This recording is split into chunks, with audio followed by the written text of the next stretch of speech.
కష్టమే, పోరాటమే, బలహీనతమే, పడి లేవడమే బతుకు.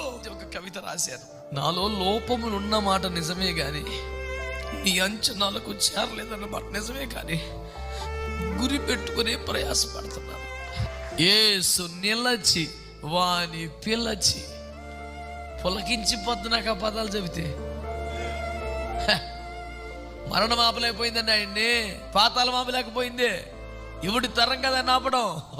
గాలి రెక్కలపై గమనము చేయవాడు ఆయన ఎవడెవడండి ప్రపంచంలో? గుడ్డడే పేసాడు, వేసి రక్తం ఇచ్చి. నమ్మగలిగిన దేవుడు నిన్ను దాటిపోతాడా? నీ మౌనమే నీకు నష్టం చేస్తుంది. నువ్వు నోరు తెరవకి నీ బతుకిలా తగలబడింది. ఆయన నీ కొరకు చచ్చిపోయాడే, నువ్వు ఆయన చూడవా అని ఏడుస్తోందిట. ఆ దృశ్యాన్ని రికార్డ్ చేసిన ఒక జర్నలిస్ట్ దాన్ని ప్రపంచానికి చాటించాడు.